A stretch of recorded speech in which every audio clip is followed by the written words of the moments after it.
အားလုံးပဲမင်္ဂလာပါကျွန်တော်ကတော့ဂီတမျိုးသားဟန်ဒူးစင်ဖြစ်ပါတယ်အခုဒီဗီဒီယိုမှာအဓိကပြောပြပေးသွားမှာကတော့ကျွန်တော်ဒီဇာတ်ကားထဲမှာအကြိုက်ဆုံးအပိုင်းပေါ့နော်အကြိုက်ဆုံးအပိုင်း၄ပိုင်းကိုကျွန်တော်ပြောပြသွားမှာဖြစ်ပါတယ်ဒီဇာတ်ကားလေးကရိုးရာကိုအခြေခံပြီးတော့ရိုက်ထားတာဖြစ်တဲ့အတွက် sign တူရိယာတွေလည်းပါမယ် orchestration နဲ့ဒီ sign နဲ့ကိုဘယ်လိုတွေချိတ်ဆက်ထားတယ်ဆိုတာလည်းကျွန်တော်အခုပြောပြသွားမှာဖြစ်ပါတယ် okay စလိုက်ကြရအောင်ဒါကတော့ကျွန်တော်ရွေးချယ်ထားတဲ့အပိုင်း၄ပိုင်းမှာမှဒါပထမဆုံးအခန်းပေါ့နော်အခန်းကိုတီးခတ်ထားတာဖြစ်ပါတယ်ဒီစလိုက်ကြရအောင်ရပါတယ်ငါဘာသာငါချင်းစီရွက်ခဲ့မယ်နင်းကဘူးသိချင်တာယူခဲ့တော့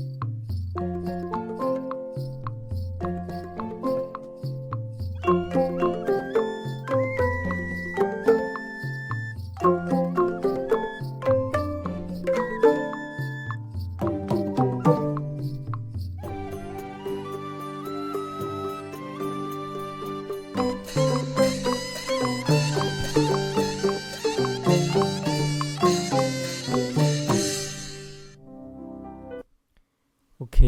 ဒီမှာကတော့ဂျာကျေးလက်ပုံစံလေးပေါ့နော်ဒီတောတလေးပုံစံမျိုးလေးလည်းတီးရတယ်ပျော်ပျော်ရွှင်ရွှင်လေးလည်းဖြစ်ရမယ်ပြီးတော့နောက်ဆုံးမှာကပုပ်ပားတောင်ယူပြလိုက်တဲ့အချိန်မှာကျွန်တော်ပုပ်ပားသင်းပေါ့နော်အဲ့ဒါကိုယူပြီးတော့တီးခဲ့တယ်ပေါ့နော်ချိတ်ခဲ့တယ်ဟုတ်ဒီလုံးကိုကျွန်တော်โอเคဒီမှာဘယ်ကစခဲ့လဲဆိုတော့6လုံးဘက်ကနော်6လုံးဘက်ဘုံလေးကနေစပြီးဝင်ခဲ့တယ်အဲ့မှာပါနေရတော့စီးဝါချူပေါ့နော်သ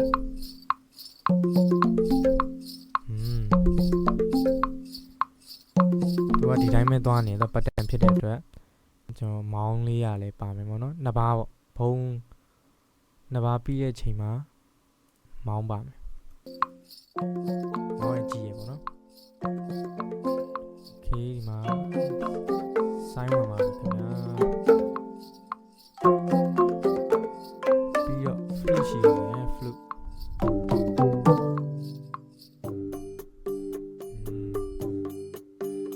okay မှာ small flute ပေါ့နော်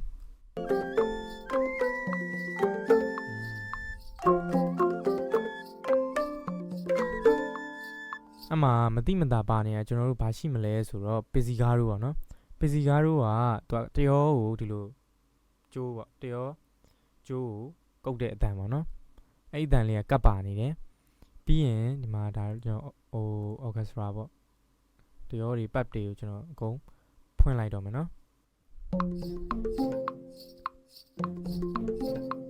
ပစ္စည်းကားတို့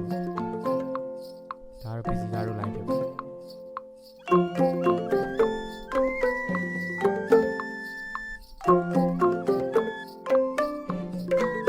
မှာတရောတွေပါတယ်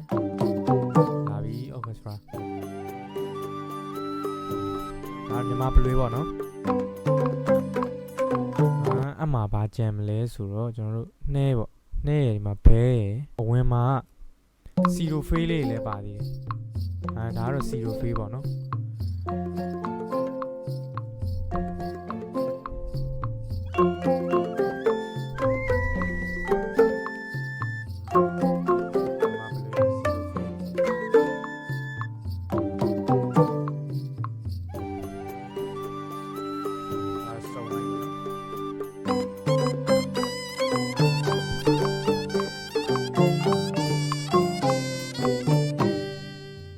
ပထမပိုင်းကတော့ဒီကောင်လေးတွေပေါ့နော်ကျွန်တော်အဓိကသုံးခဲ့တာတွေကတော့ဒါ